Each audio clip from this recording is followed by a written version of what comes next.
A big story tonight, in depth with John McCAIN. In the wake of my interview with Justice Antonin Scalia, I sat down with Senator McCAIN a little while ago in the Armed Services Committee hearing room.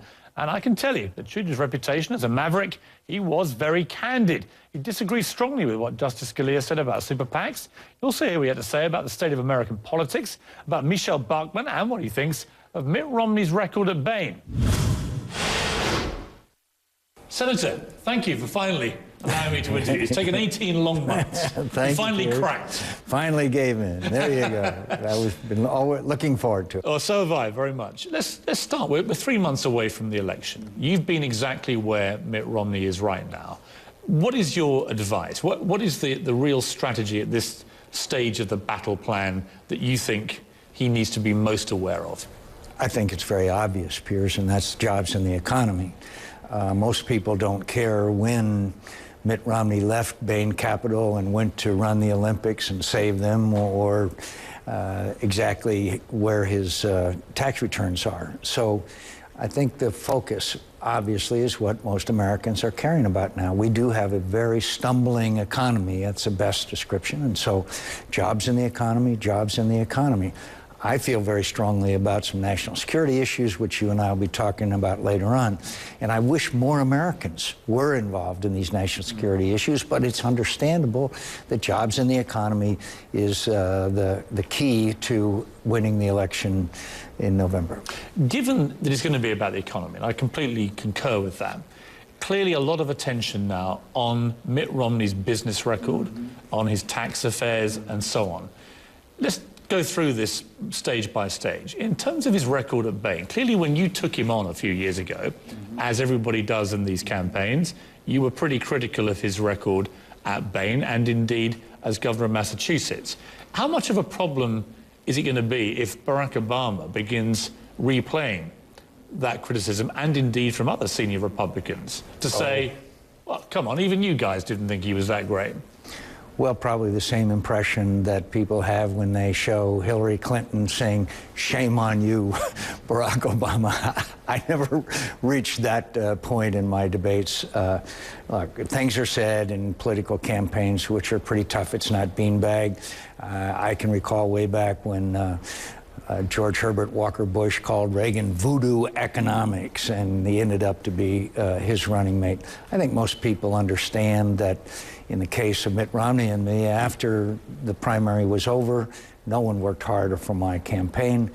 We became good friends, and I obviously, as you know, supported and endorsed him very early in hopes to have some impact in the New Hampshire primary. Being as dispassionate as you can be, when you study his record at Bain as a businessman, do you think he was predominantly a force for job creation? Or as some other people say, look, it's fine, he did create jobs, but he also wrecked a lot of jobs? You know, the problem with the free enterprise system is that not everybody succeeds. The great thing about communism and the old Soviet Union is nobody ever failed. So the point is that in this system that Bain is involved in, they went to companies and groups that were either struggling or just beginning, and they invested. Sometimes they failed, sometimes they succeeded. Best example, of course, I'm sure you've heard many times, a warehouse and $5 million ended up as Staples. So it's obvious that, that Bain was in the business to make money. And I know how evil that is for people to make money. Don't get me wrong, I know how terrible that is. They were in the business to make money, but in the process, they created thousands of jobs. Unfortunately, the downside to the free enterprise system is that sometimes businesses fail. I think it's important to note, and again, this I hope will come out, Mitt Romney would have probably made one heck of a lot more money if he'd have stayed at Bain Capital instead of going out to save the Olympics. The Olympics at Salt Lake were about to collapse. There was corruption, there was all kinds of problems. He went out there and worked 16 hours a day and made it a very profitable enterprise. And that is undeniably true. I mean, whatever people think of Mitt Romney, he turned around those Olympics, and that was incredibly successful. And left Bain Capital, which then meant that he didn't make a lot more money than he was already making.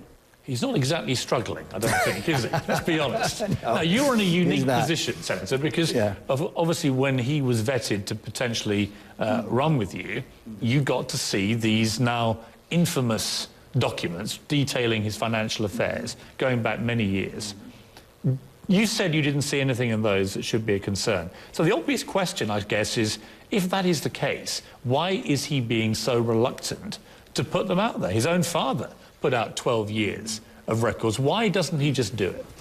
Well, first of all, let me put this in context. When, and this is done by everybody, when you're vetting people that you're considering to be your running mate, you ask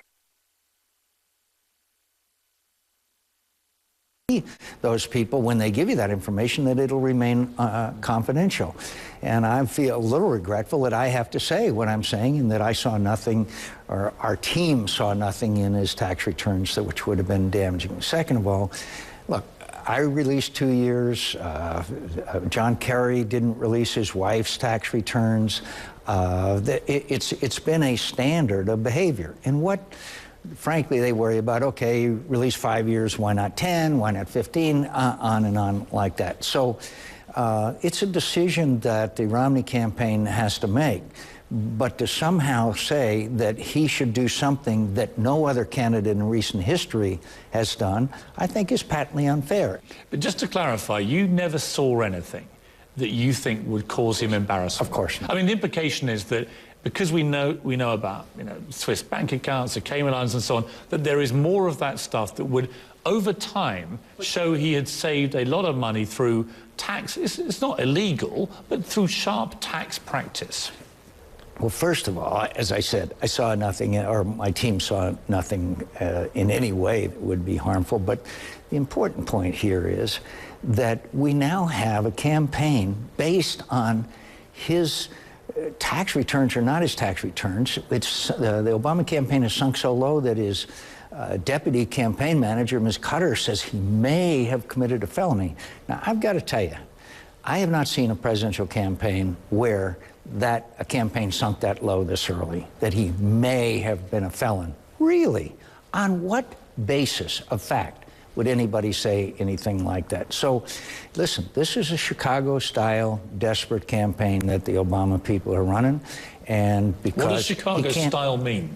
Chicago-style means that there's very few depths you won't plummet. That is the reputation of Chicago-style politics. And in fact, this may have been a felon, breaches a new depth that I haven't seen before. Maybe it's happened Seriously, before. the lowest you've ever seen? I have not seen anyone accused of possibly being a felon. I would have never considered any opponent of mine saying they could be a felon, but that's just part of the tenor of the campaign.